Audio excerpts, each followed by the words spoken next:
Gathered here with my family, my neighbors and my friends, standing firm together against oppression, holding hands. Assalamualaikum warahmatullahi wabarakatuh. Alhamdulillah, hamdan katsiran thayyiban mubarakan fih. Yang tentunya apa kabar pemirsa Umat TV dimanapun Anda berada? Semoga selalu dalam lindungan Allah Subhanahu wa Ta'ala dan selalu istiqomah menjalankan sunnah Nabi SAW. Bertemu kembali bersama saya Derians ya. Apa kabar pemirsa Umat TV dimanapun Anda berada? Sehat ya? Alhamdulillah. Sekarang saya sedang berada di Jalan Lautse. Lebih tepatnya ini ada masjid unik nih pemirsa. Bisa dibilang masjidnya bernama Masjid Lautse, Jakarta. Ya. Ini ada hubungannya dengan Yayasan Karim UI. Mungkin ada beberapa yang belum tahu. Bisa kita lihat dari tulisannya Lautse. Ini udah ada unik ya, berhubungan sama nama jalan. Dari masjid-masjidnya juga warna merah, kuning, ada lampion-lampionnya. Nah ini nih, dari depan terlihat seperti ruko, ya kan? Bukan seperti masjid yang ya bisa dibilang ada kubahnya dan sebagainya. Oh, oke. Ini juga terlihat teras sehat Basnas Mas, Masjid Lautse. Oke, rumah sehat Basnas. Penasaran nih, ada masjid tapi ada pengobatan juga. Masya Allah. Coba kita masuk dalam ya. Nah, kita lihat pemirsa tuh. Pintunya aja unik banget. Tuh kan, merah. Nuansanya merah kuning. Kayaknya ini ada hubungannya sama Tionghoa. Tapi kok masjid? Oh, apa jangan-jangan di sini selain ditempatkan ibadah, bisa juga untuk tempat program mu'alaf. Misalnya bersyahadat, orang yang tadinya non-muslim atau yang tadinya Tionghoa gitu kan, hingga masuk Islam. Bisa kita lihat tuh, merah kuning, ukiran-ukirannya unik banget ya. Waduh, ada lukisan kaligrafinya bagus banget, Masya Allah. Tuh, merah kuning. Makin penasaran ya, semuanya unik banget. Biasanya kan masjid kan identik dengan warna putih atau hijau. Kira-kira siapa nih ketuanya nih ya?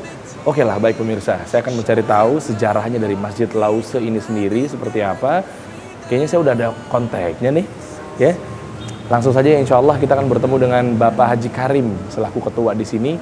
Pengen tahu sejarahnya kenapa warna begini, dibangunnya kapan, ya, tanggal berapa, tahun berapa. Mari kita lihat.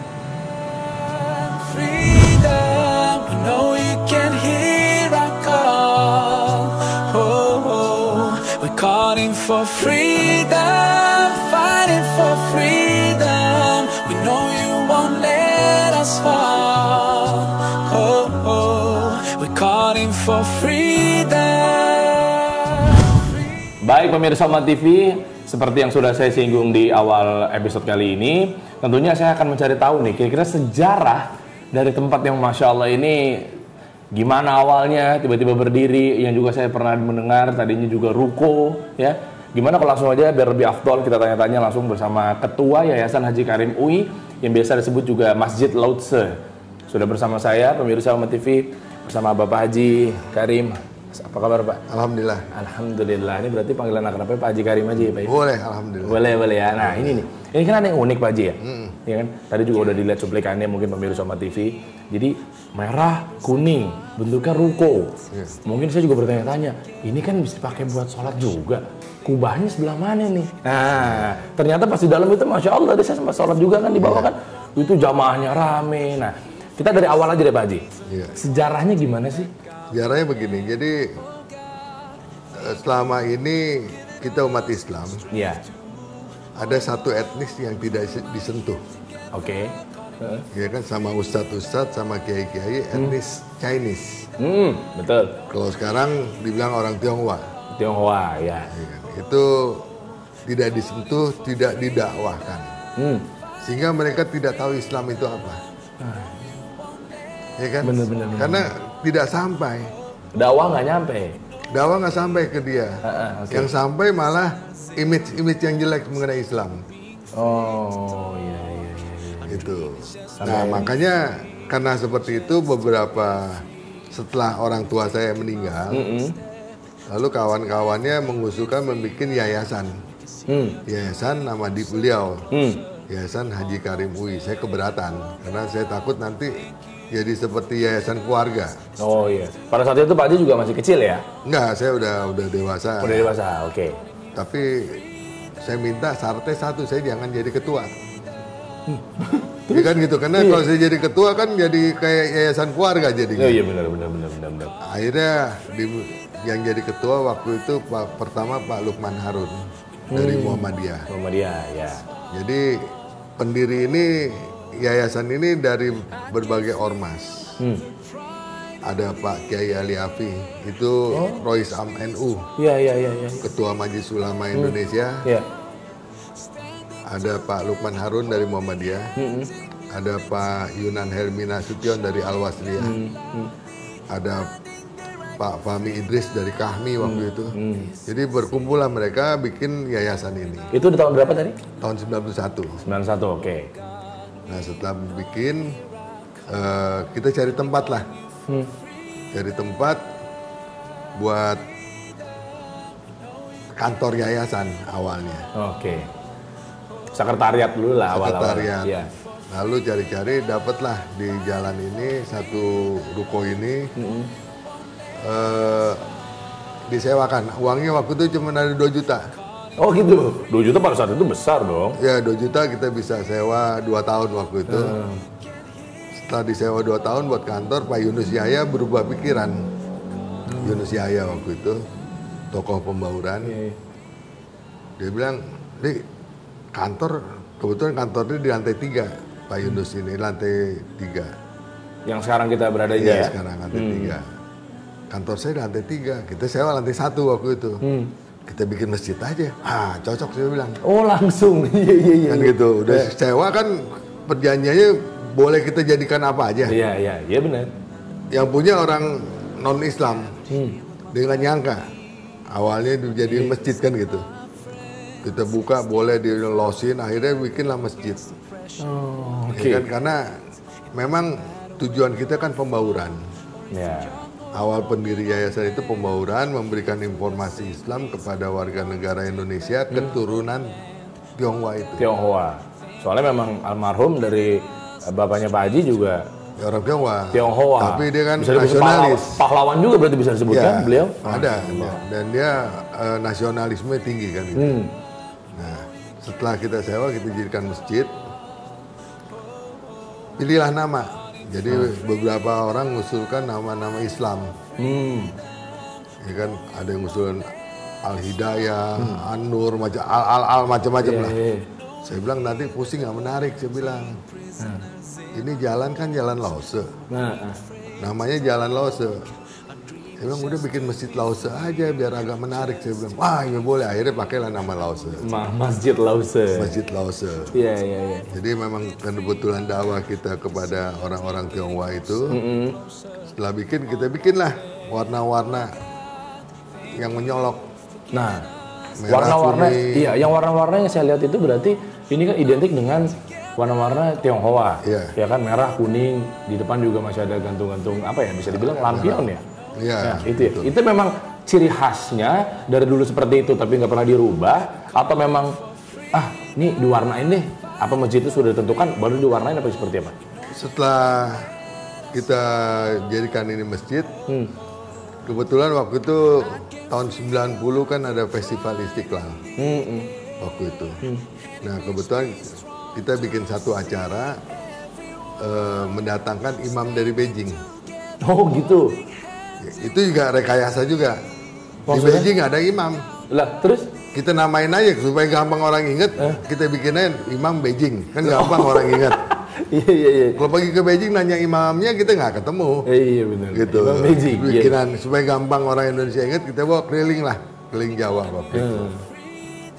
Nah, waktu itu orang-orang imam-imam itu pada membawa kaligrafi,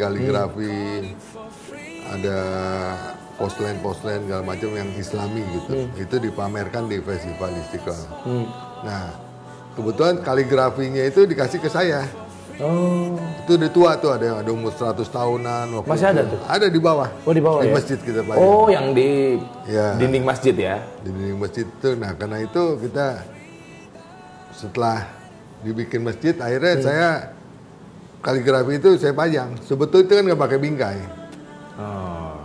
Kertas begitu aja. Iya. Digulung gampang, dibawa gampang sama orang. Jadi akhirnya karena supaya beratan kita bikin bingkai. Biar supaya orang lebih nggak bisa bawa. Iya bener juga ya. Iya kan? Mau nyolok, wah berat nih. Iya. Kelihatan nih gimana Karena kan nyimpen nih. kalau ke masjid kan ambil yang baik-baik kan gitu. Iya benar. Iya benar. Ambil yang baik-baik ya. Iya. Diambil. Iya nggak gitu juga, masa maling gitu. Iya. Nah jadi kita pajang itu, setelah itu kita bikin lah warna-warna merah. Karena waktu saya dengan beberapa dari Majelis Ulama waktu itu ke Cina, saya juga kaget. Waktu kita ke Cina, dibawalah ke masjid. Sampai masjid saya sendiri kaget. Saya yang keturunan Cina aja kaget. Kenapa? Saya bilang kita mau ke masjid bukan ke kelenteng, saya bilang. Oh gitu. Oh ini Jadi dekorasinya. Masjid bukan dekorasi, masjidnya persis kelenteng. Oh. Nggak ada beda. Gitu. Cuma beda niat-niatnya aja. Tapi itu disebutnya masjid. Masjid bentuknya persis kelenteng. Karena adat orang Cina kayak kita misalnya Jawa bikin masjid ya pasti model joglo dong. Iya. Nah dia bikin masjid model kelenteng. Persis kelenteng nggak ada beda, cuman nggak ada kayak naga-nagaan di atasnya segala macam ular segala macam nggak ada, cuma polos aja. Tapi modelnya persis kelenteng. Oke. Begitu saya masuk ke masjid, pintunya saya lihat ada anglo. Tahu anglo tuh yang gede. Kalau pergi ke kelenteng itu ada kayak tempat taruh hiyo tuh yang gede itu. Oh, saya pernah lihat tuh di YouTube tuh. Ya. Itu apa sih namanya anglo itu ya? Itu anglo lah. Itu buat apa? Itu buat taruh hiyo. Kalau di kelenteng orang sembayang-bayang. Iya, taruh di situ. Ditancapin di situ. Segala macam. Saya lihat ada anglo kosong tapi. Oh, kosong nggak ada apa-apa. Waduh. Saya tanya sama imamnya waktu itu. Ini buat apa? Kata saya bilang gitu. Saya otak kita ini Cina, dasar Cina, tetap aja Cina kan gitu. Iya kan? Dia bilang ini begini, zaman dahulu tidak ada lampu. Jadi masjid itu udah 1000 tahun umurnya. Ya. Jadi karena nggak ada lampu, jadi tempat ini yang besi besar itu 6 orang lah pegang begitu. Itu taruh api unggun. Oh, pencahayaannya dari situ. Jadi buat ngangetin badan kan mesin salju. Iya. Ngangetin badan dan santri-santrinya belajar ngaji di keliling ini tuh belajar ngaji. Gitu nganget. Oh iya, ngerti saya. Jadi itu kosong, jadi buat supaya nggak belarakan kemana-mana dan nggak kotor kan gitu. Dan juga nggak digunakan untuk hal-hal yang di luar Islam ya. Iya. Udah itu saya masuk ke masjid. Kaget lagi saya. Ada apa lagi tuh, Pak Haji? Sekeliling masjid itu ada hiyo. Tahu hiyo? Dupa. Dupa ya, yang warna ungu, pink apa sih? Iya, yang enggak warnanya coklat itu, dupa. Pojok. Waduh. Kayak sumpit-sumpit gitu lah ya. Iya. Di otak saya langsung wah Cina lah gitu kan gitu ya. Kita ngeliat mikirnya wah ini ada unsur syirik juga nih, takutnya mikirnya gitu kan. Saya tanya lagi, ini kenapa nih pasangin dupa-dupa di sini, saya bilang. Dia bilang begini, ini kan lagi musim salju. Itu karpet bau apek. Oke. Lembab. Orang yang berkunjung ke masjid kena mungkin becekannya segala macam kan. Di masjid itu karpet itu karena basah, salju kan lembab, bau apek. Oh iya, bau ya kayak karpet kena air lah ya. Nah, karpet kena air, bau apek. Nah, buat ngilangin apek itu dipasang lah dupa-dupa itu buat pewangi. Oh, dinyalain? Nyala. Oh. Dupanya nyala, jadi nyala gitu kayak wangi. Kayak kita pergi ke Arab kan banyak bakar-bakar. Iya. Bukhor namanya. Ya, buhur dibakar. Iya. Kalau di sini kan buat manggil jin. Kalau di sana kan buat wangi-wangi orang Arab. Cuman beda niatnya aja kan gitu. Saya datang pengajian juga bawa bukhur itu ya ada di pengajian. Wangi-wangi karena malaikat senang yang wangi-wangi sebetulnya kan gitu. Iya. Cuman karena orang Arab Islam itu pakai buhur, kalau orang Cina pakai dupa hiyo itu kan gitu. Wangi juga tujuannya. Saya baru tahu nih, ya. Berarti saya pikir itu dalam unsur peribadatannya orang-orang nggak ada, saya pikir buat ibadah, enggak. Kiranya gitu. Aman lah insya Allah, ya. Saya ngeliat itu, dari rumah akhirnya pulang ke Jakarta. Tercetus lah. ide, aduh kita mesti bikin kayak gini nih, warna norak-norak supaya orang lihat. Iya. Ya kan? Dan juga bisa untuk dakwah nyampe juga kan orang-orang yang akhirnya kita bikin seperti ini, seperti pintu ini kan bikin merah. Iya. Jadi orang-orang Tionghoa itu kalau dia datang ke sini kan dia mau nanya Islam. Jadi begitu datang ke sini dia masuk, dia merasa di rumah sendiri. Oh benar. Iya kan nggak sungkan mau nanya. Iya benar. Mau nanya Islam itu apa, segala macam. Soalnya ketimbang udah kayak ukir-ukiran semua, bentuk-bentuk gitu. ubah. Jadi merasa kayak ya? enak gitu. Dan di sini karena pengalaman kita udah lama, jadi kalau masalah mualaf kan yang ada menghadapi mualaf itu kan lain lagi. Iya, betul. Iya kan? Betul. Gitu. Karena mungkin baru lah ya, jadi kan nggak ya, bisa. Baru dia sama sekali nggak ngerti Islam, kadang-kadang dia nanya segala macam, nah itu dijawablah oleh mualaf kita. Gitu. Nah, itulah sejarahnya pemirsa ya. Sudah jelas ya, tapi kan saya penasaran nih. Dari tadi sudah cerita tentang sejarahnya, dekorasinya, bagaimana dengan kegiatan-kegiatan yang ada di yayasan atau Masjid Lausa ini, Pak Haji? Ya kalau kegiatan kita sebetulnya kita Jumatan ada. Nah sehari-hari kita buka kayak kantor. Oke. Dari Senin sampai Jumat kita buka kayak kantor. Kalau ada yang mau bertanya soal Islam atau mau akhirnya masuk Islam kan begitu ya. Iya. Itu kita ladenin, yang ngadepin banyak kan mualaf-mualaf. Kayak tadi misalnya Jumatan nih kan, yang ceramah mualaf kita. Iya tadi Ustadznya. Ya kan. Juga nanti kalau hari Minggu kita ada pengajian.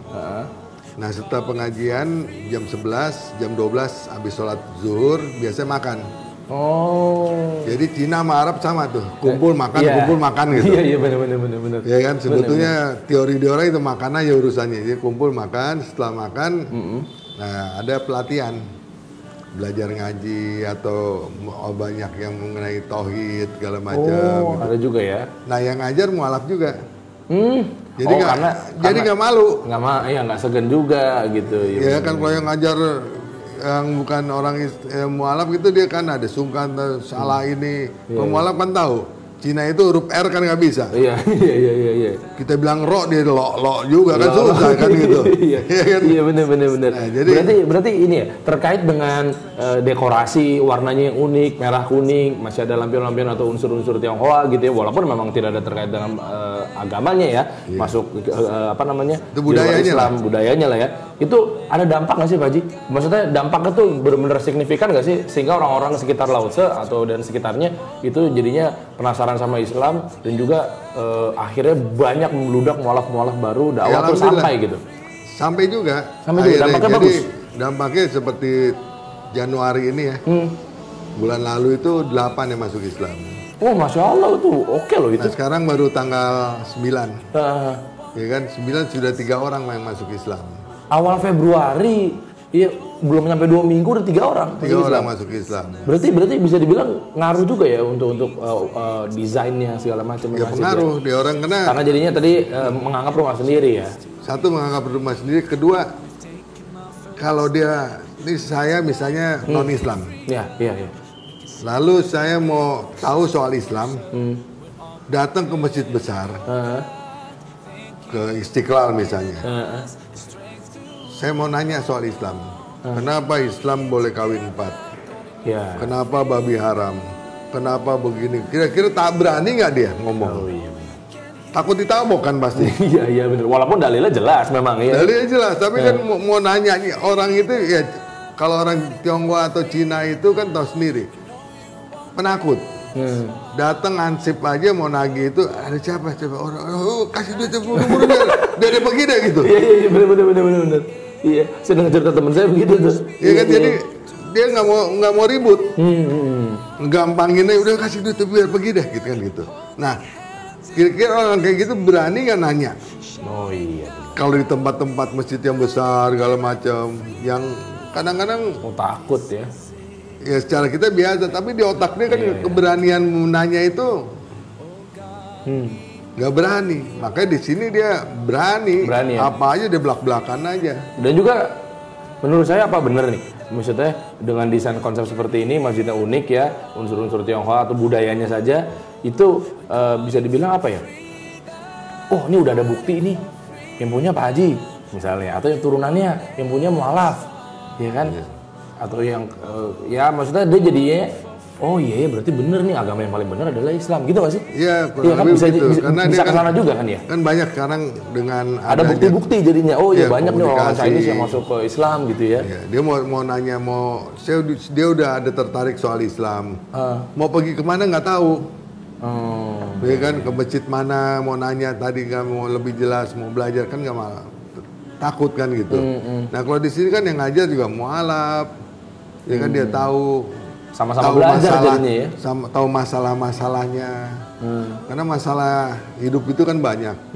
Ya kan? Ada satu keluarga baru anaknya yang masuk Islam. Oh, iya. Ya kan? Berat. Ada satu keluarga bapaknya yang Islam. Anak-anaknya belum. Nah, istrinya belum. Gitu. Gimana caranya? Wah, ini gimana ngadepinnya? Nah, ada orang-orang di sini udah biasa pengalaman. Oh, ini begini. Ada pengalaman lucu nggak sih, Pak Haji? Ya macam-macam ya. Proses pelajaran itu. Macam-macam karena datang ke saya. Satu orang itu saya mau masuk Islam, Pak. Terus?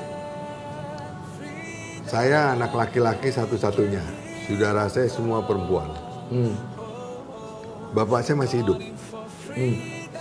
Kalau bapak saya mati, saya mesti ikut adat budaya dia. Cara penguburannya dan sebagainya. Karena anak laki-laki yang pegang foto, nanti mesti ngider-ngiderin kubur peti. Kayak orang Jawa kan ngider peti juga ada segala macam lah, terobosan segala macam gini-gini. Boleh nggak? Kalau boleh saya masuk Islam, kalau nggak boleh saya tunggu bapak saya mati. Ya kan itu kan suatu hal yang itu. Iya benar juga sih. Nah gimana? Kalau kita bilang nggak boleh, dia tunggu ditunda, keluar ditabrakan mati, merasa salah nggak kita? Ya mati dalam keadaan kufur ya. Iya kan gitu. Iya, sayang juga ya. Rasa kita gimana jadinya kan gitu. Ya saya bilang boleh aja, syaratnya satu. Apa tuh? Ya kan? Kita mengikuti itu karena hormat orang tua, bukan nyembah tepekongnya. Oh oke. Iya. Ya kan kita kan udah sama Allah, itu nggak ada semua tuh tepekong. Dewa-dewanya nggak perlu. Kita ikuti aturan itu karena kita anak yang berbakti. Oh, betul. Setuju. Jadi itunya boleh, tapi kalau nanti ada patung ini sembah ya itu jangan. Ya, benar. Ya gitu aja pesan saya gitu. Betul, Rasulullah SAW juga bersabda seperti itu ya, walaupun orang tuamu kafir nggak masalah, tapi kita hanya baktinya aja. Tapi kalau untuk hormat sama orang tuanya tetap. Betul, baktinya. Sayang orang tuanya tetap. Tapi kalau mendukung ke unsur keagamannya nggak boleh. Nggak boleh. Ya terpaksa saya bilang begitu. Terus lalu gimana dijawabnya? Ya akhirnya dia masuk Islam.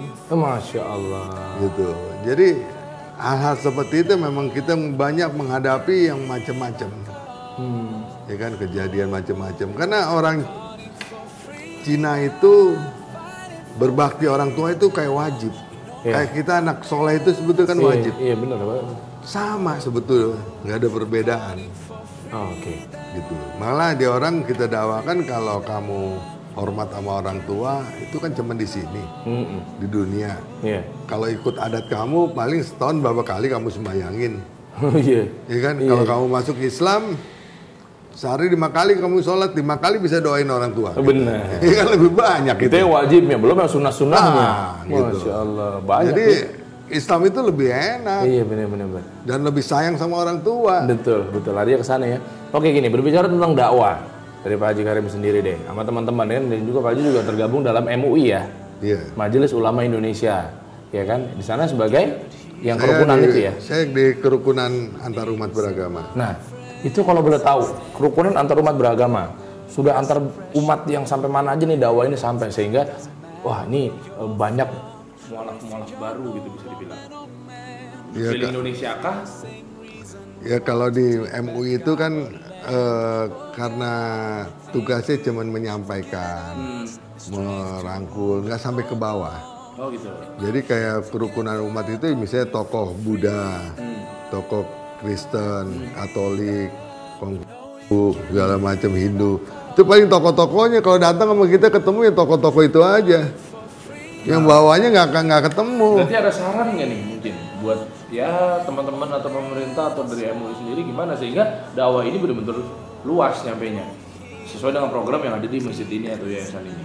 Sebetulnya program Dari bukan program masjid segala macam, tugas kita sebagai umat Islam, tugasnya cuma satu, sampaikan walaupun hanya satu ayat. Bukan sampaikan ke pemimpinnya aja. Sebetulnya itu aja tugas kita. Kalau kita nggak turun ke bawah nggak sampaikan satu ayat ya kita berdosa. Ya kan simpel sebetulnya. Soal dia dapat hidayah apa tidak itu udah cerita lain. Kita sudah menyampaikan. Betul. Itulah visi misi dari Masjid Lausa ini berarti ya. Ya kita ikuti semuanya kan sesuai dengan Al-Quran dan hadis kita. Nggak keluar dari itu kita nggak. Betul. Kegiatan-kegiatan yang tidak ada di Quran dan hadis kita nggak jalankan di sini. Apa aja tuh kegiatannya kalau boleh tahu? Ya. Pemirsa Somat TV kalau mau main di sini juga mampir. Ya misalnya kayak gini, misalnya Ada hariannya kah nggak? Jadwal tetap gitu. jadwal tetap hari Minggu kan kita buka. Dulu ada hari Sabtu. Sabtu kita ada tafakur dulu. Tapi udah jalan 3 tahun. Sudah ulang-ulang berapa kali, lalu kita tutup lah. Jadi Sabtu kosong karena kalau enggak yang kerja ini kan semua dibayar. Pegawai dibayar. Kalau Sabtu kan lembur segala macam. Nah, jadi dan dia juga perlu istirahat. Jadi hari Sabtu sekarang kita istirahat, belum ada kegiatan lagi. Nanti insya Allah kalau ada kegiatan kita buka lagi Sabtu. Hari Minggu tuh kita ada pengajian dari jam 11 sampai jam 12 zuhur, kita stop sholat zuhur. Habis sholat zuhur kita makan. Semua jamaah makan. Gratis. Gratis. Nggak bawa makanan dari rumah ya? Enggak, gratis. Kita berikan makanan apa adanya lah. Iya kan. Setelah itu ada pelajaran misalnya mengaji sampai asar. Sampai asar. Mengaji ada dakwah misalnya kita pendalaman tauhid karena itu paling penting. Itu benar. Betul. Ya kan zaman sekarang ini yang saya lagi pikirkan kesalahan kita. Mungkin kesalahan saya selama ini kalau orang masuk Islam itu yang diajar selesai masuk Islam yang diajar alif bata. Ikro langsung ya. Ikro langsung. Padahal yang paling penting itu kan tauhidnya. Iya benar. Sebagaimana Rasulullah nanti gitu. Rasulullah tauhid. Tauhid. Rasulullah ya nggak bisa baca. Iya benar. Ya kan gitu. Tauhidnya dulu. Jadi tauhid kita mesti dalam. Nah itu kalau menurut saya mungkin salah ya, tapi saya menganggap kekurangan dakwah kita itu sekarang itu tauhid, pengisian tauhid, sehingga banyak sekarang ya saya lihat mungkin ada yang jadi keras, ada yang nyeleweng, ada segala macam, ya kan banyak yang diributkan masalah-masalah ini bid'ah ini segala macam zaman sekarang kan begitu, ya karena tauhidnya yang kalau menurut saya yang kurang.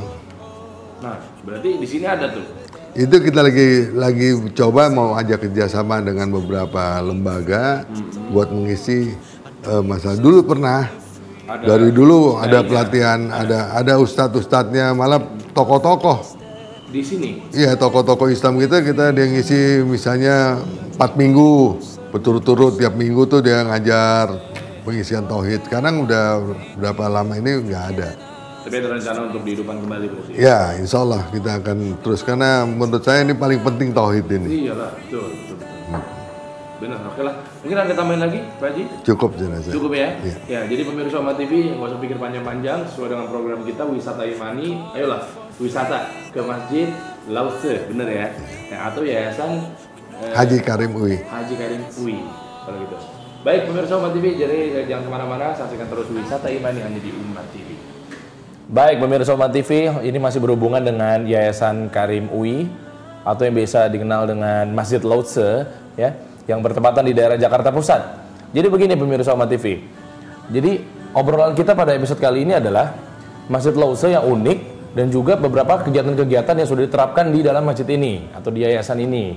Yaitu dengan ya salah satu contohnya ada program mu'alaf misalnya. Nah, sudah bersama saya pemirsa bersama Koh Ruli Li, bener ya? Nah, assalamualaikum Koh. Waalaikumsalam. Nah, masya Allah ya. Jadi gini loh, intinya sharing-sharing lah ke pemirsa Umat TV yang tadi sudah saya singgung juga tentang ada program mu'alaf atau bersyahadat di sini. Nah, sebelum kita menuju ke situ, saya juga penasaran awalnya dulu deh, sampai akhirnya ini panggilannya Koh aja berarti ya, Koh Ruli. Dulunya mungkin non muslim jadi muslim. Nah itu boleh diceritakan dulu ke pemirsa gimana? Iya, baik. Jadi awal saya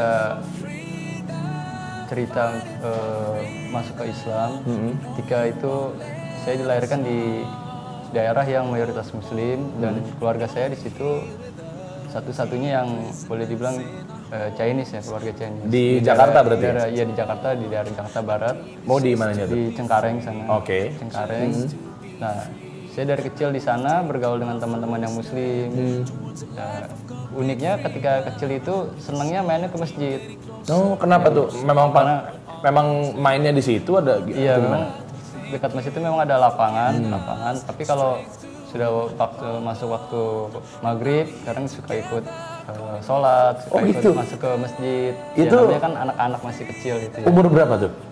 Sekitar ya masih TK lah ya, kelas 1 kelas 2 SD itu. Oke. Orang tua belum tahu dong ya, main-main ke masjid apa nggak masalah gitu?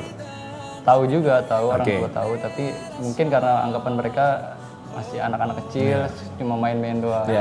Tapi di situ saya yang teringat sampai sekarang itu kalau di masjid itu suka ada pengajian cerita tentang surga, tentang neraka.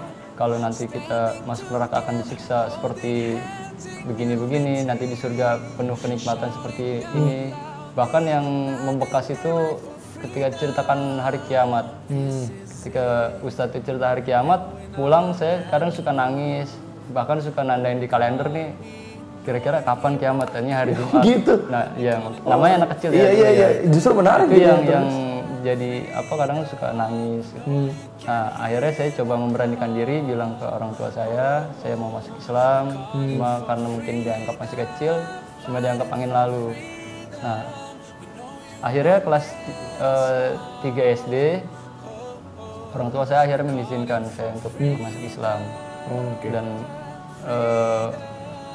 itu disahadatin di rumah. Jadi paginya sunat, subuh itu saya di khitan, disunat. Setelah disunat itu ngadain acara selamatan di rumah, panggil ustadz segala macam. Oh gitu, sebentar kok. Berarti pada saat syahadat itu orang tua yang memanggilkan ustadz ke rumah? Iya. Oh berarti? Bahkan saya diantarkan ke klinik ke tempat sunat, pulangnya ada bakar ayam, kakak ayam. Oh gitu? Iya. Berarti bisa dibilang orang tua mendukung dong? Enggak juga? Ya walau alam ya, tapi nggak tahu niatnya apa orang tua itu, mungkin karena untuk nyenengin anak, namanya anak kecil. Itu 3 SD soalnya ya? Kelas 3 SD. Oke, lalu semakin dewasa saya belajar. Tentunya di tengah perjalanan saya mencari Islam juga pernah juga terbawa pergaulan bebas, istilahnya waktu sekolah SMP SMA itu. Sudah Islam pada sudah Islam. Nah, akhirnya setelah SMA itulah muncul masa-masa pencarian jati diri saya. Setelah saya berislam, saya ingin menggali lagi apa itu Islam, dan alhamdulillah Allah tunjukkan jalannya, Allah mudahkan. Saya bertemu dengan ustadz yang membimbing saya, yang mengajarkan saya tentang Islam, dan akhirnya lewat pertemuan itulah jodoh saya di situ juga ternyata.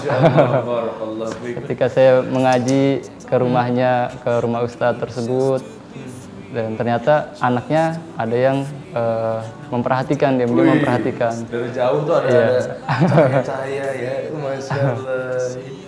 Lalu pada itu ya terjadilah ya? Ya, akhirnya saya menikah dengan anaknya Ustadz yang telah selama ini membimbing saya. Oke, sebentar, kita mundur sedikit nih. Ini menarik. Jadi kan pasti kan dari SD, ya tadi juga Korul juga bilang katanya itu ada dianggap angin lalu ya, sampai akhirnya kan ke SMP. Berarti kan memiliki dengan status agama Islam. Nah, itu sekolahnya sekolah di negeri. Sekolah umum. Itu ada rasa ya maaf kata ya Afwan, misalnya kayak kok ini tampilannya misalnya Chinese, tapi kok ada juga saya nggak sih sama teman-teman yang non muslim misalnya, bahkan jadi segini sih sekarang gitu nggak sih pengalamannya? Kalau yang temen Chinese sih jarang sih waktu kecil ya. Tapi diusir guru pernah, guru agama. Kamu ngapain di sini? Diusir sama guru agama. Guru agama Islam. Guru agama Islam. Iya. Oh, disangkanya non muslim. Bukan muslim. Iya. Gitu. Unjukin dong KTP belum punya kan? Belum punya. Terus bilangnya gimana? Akhirnya teman itu yang membela. Dia Islam Bu, dia Islam. Masa kamu Islam, coba gini dites baca Al-Fatihah, baca syahadat. Disangkanya wah ini ada penyelundup nih kayaknya gitu kali ya. Terus akhirnya benar. Ya alhamdulillah, iya. Nah, itu di sekolah. Kalau untuk di kalangan keluarga, kalau boleh tahu ya, kalau nggak boleh cerita juga nggak masalah. Intinya kan pasti kan apa ya, kapasitasnya kan pasti lebih banyak yang non Muslim. Iya. Betul ya. Keluarga Besar ya. Besar ya. Nah, itu gimana menjalani hari-harinya? Iya, kalau keluarga pribadi orang tua saya, mama, papa sih alhamdulillah nggak ada keberatan Sama sekali ya. sama sekali. Ini kondisi untuk saat ini lah misalnya. Dari dulu sih emang nggak ada masalah. Terus? Nah, tapi di keluarga besar itu, keluarga dari nenek, dari papa ataupun dari mama, memang kadang suka ditanya kenapa masuk Islam. Terus kalau Imlek tuh kadang suka makan bareng, tapi saya nggak makan gitu. Iya. Tapi secara hubungan sosial, saya menjaga hubungan baik dengan mereka, tetap menghormati. Masih sampai sekarang? Masih sampai sekarang, ya. Kalau Imlek suka ngumpul di rumah nenek gitu. Oke. Walaupun tapi kan nggak. Walaupun berbeda agama, bahkan terakhir itu nenek siapin makanan khusus. Ini halal, ini nggak pakai minyak babi. Gitu. Ini ikan, ini ayam, ini jangan. Gitu. Nah, harusnya kan bisa menjadi ladang dakwah nggak sih? Iya, memang. Koruli gitu. Iya. Untuk keluarga minimal ya orang tua atau saudara kandung pernah coba nggak sih untuk menyatakan yang hak, yang batil misalnya? Iya, dakwah itu kan bukan hanya dengan kata-kata, tapi juga dengan bilhal. Dan dengan akhlak saya coba menampilkan Islam itu tidak seperti yang mereka pikirkan, tidak seburuk yang mereka bayangkan. Bahwa Islam itu agama damai, agama yang membawa keselamatan. Dan itu yang coba saya lakukan di dalam keluarga. Berarti bisa dibilang kan, kalau kita tarik ke belakang sedikit kan Koruli berarti mualaf, ya kan? Predikat muslim lah, alhamdulillah. Nah, sampai akhirnya kan yang namanya muslim ini kan nggak bisa kita belajar sendirian, betul ya?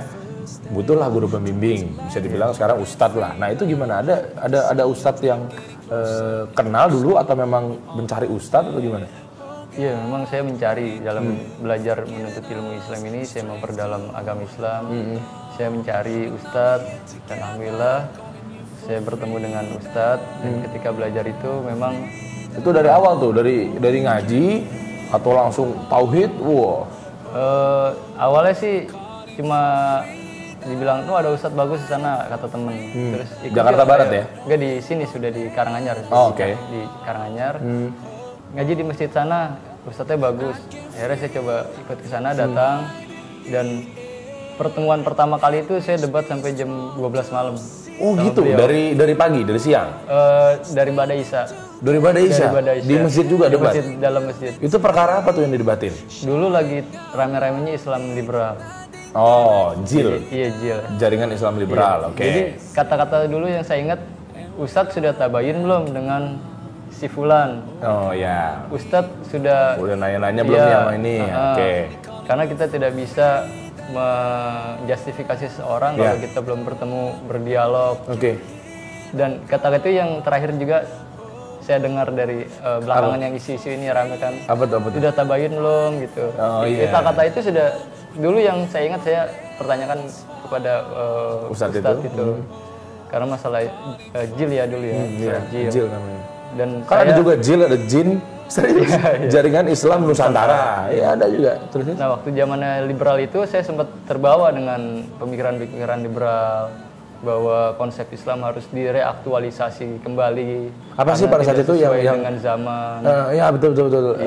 Ya ini kita petik aja ya beberapa biar mungkin pemirsa Umat TV juga tadinya kan yang sempat juga bertanya-tanya. Itu bisa bisa jadi lebih tahu lah. Waktu itu kan sempat masuk JIL berarti maksudnya? Nggak masuk sih, cuma seneng pemikiran JIL gitu. Karena seolah-olah ngetren gitu, keren lah gitu. Oh iya, oke. Seolah-olah masuk akal gitu. Padahal nggak sama sekali. Dengan dalil HAM, asasi bahwa contohnya zakat. Zakat itu harus direaktualisasikan kembali karena tidak sesuai dengan tuntutan zaman sekarang, bahwa wanita sekarang juga punya hak yang sama, gender kesetaraan. Padahal kan pemahamannya cukup satu dari Rasulullah aja sebenarnya. Itu kan sudah diatur dalam Al-Qur'an ya. Iya dalil aja juga kita. Nah, itu saya berdebat tentang apa itu liberal, apa itu JIL. Ustadz nggak boleh memojokkan orang-orang liberal, mereka masih saudara kita. Itu bahasa-bahasa saya, dan itu yang terakhir tadi saya juga dengar oleh tokoh-tokoh yang membela orang-orang tertentu ya. Oh, iya, Bahasanya sama seperti itu. Paham, Bahwa paham. kita tidak boleh menafsirkan Al-Quran. Iya. Hanya Allah yang berhak menafsirkan Al-Quran. Itu dulu kata-kata itu yang saya jadikan. Berarti gimana cara bacanya kalau kita nggak bisa nafsirin ya? Iya. Bingung ya, hanya Allah yang boleh nafsirin, bingung Itu juga sampai ya? jam 12 malam. Terus? Dan kesannya awal itu kesan yang buruk ya. Oke. Tapi besoknya pengajian saya datang lagi dan ternyata cara belajar saya lah yang salah selama ini. Bahwa ketika saya belajar Islam, saya langsung lompat kepada wacana-wacana tentang Islam. Saya lupa tentang tauhid. Saya lupa tentang apa itu ma'rifatullah, mengenal Allah. Saya lupa sunnah Nabi Muhammad. Saya terjebak ke dalam pemikiran-pemikiran liberal, pemikiran bebas, terbawa oleh apa istilahnya modernisasi Barat. Dan akhirnya Ustadz itu yang membimbing saya sampai akhirnya saya diperkenalkan dengan Islam yang sesuai dengan Quran dan Sunnah. Dan akhirnya pula saya menemukan juga jodoh saya di sana. Masya Allah. Di mana? Di rumah Ustadz? Iya, karena ketika saya talim bermain ke rumah Ustadz, silaturahim, ternyata ada salah satu anaknya yang diam-diam memperhatikan saya. Oh, dari jauh diam-diam. Itu kok tirai kok goyang-goyang gitu ya. Dan bener dibalik tirai bener. Dibalik tirai kan bener. Tirai nomor 1 atau tirai nomor 2 ya. Jadi kalau saya datang, terus tanya Ustadz bilang gini, Ustadz kalau nomor 2 ada mobilnya nggak sih ya? Kayak acara TV. Jadi kalau datang ke rumahnya suruh bikinin teh. Awal-awal istri Ustadz ya. Ya berarti sekarang calon mertua. Ya, oh, calon mertua pada saat itu. Oke. Tapi itu 2-3 kali itu anak yang buatin tehnya. Masya Allah, ke ini ruang tamu ya. Iya. Itu bikinnya di meja ruang tamu itu juga? Iya. Wih, romantis banget ya. Mamanya kemana pada saat itu? Ada dan ini biasa ya. Udah kamu aja bikin. Gitu kan begitu ya kan. Kode. Sampai akhirnya itu bilang sama Ustadz belum beranikan diri? Enggak? Belum, waktu itu belum. Baru Terus? pertama. Akhirnya ya lama-lama dia pura-pura minta tolong buatin apa? Oh, jatuh gitu di depan gua. Aku jatuh nih. Enggak. Buat apa ujian akhir? Oh, minta tolong sekolah. itu ya. Mungkin cari bahan, cari buku. Nah, akhirnya saya juga tidak berani istilahnya untuk taruh. Iya, taruh karena saya merasa anak ustadz. Iya, berat nih syaratnya, ntar harus hafiz Quran, harus begini begitu. Kayaknya berat nih, nggak mungkin. Tapi ya qadarullah memang mungkin jodohnya memang dengan pelan-pelan ngomong ya. Kan nggak pakai niqab, jadi kan nggak perlu nazar lagi kan, udah kelihatan kan, langsung ta'aruf aja berarti ya. Oke, setelah itu kehidupan yang sudah dijalani, sudah istri anaknya Ustadz gitu kan. Terus kegiatan-kegiatannya apa aja sih? Maksudnya kan pasti sekarang udah ada istrinya, ya kan? Itu gimana tuh? Di keluarga kah? Dakwah berdua aja untuk mendakwakan keluarga atau gimana?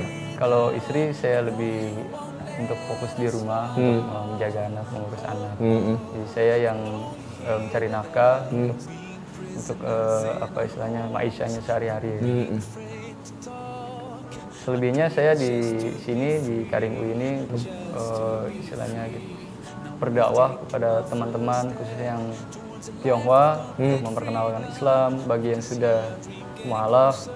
Kita sama-sama belajar tentang mengenal Allah, cara beribadah. Biar tidak ya bisa dibilang nggak menyimpang kayak waktu kemarin kan sempat begitu kan, kasih tahu teman-teman mualaf juga ini Islam itu butuh pelan-pelan loh, bertahap. Iya, dan sharing juga apa pengalaman-pengalaman yang mereka hadapi, kesulitan-kesulitan seperti apa.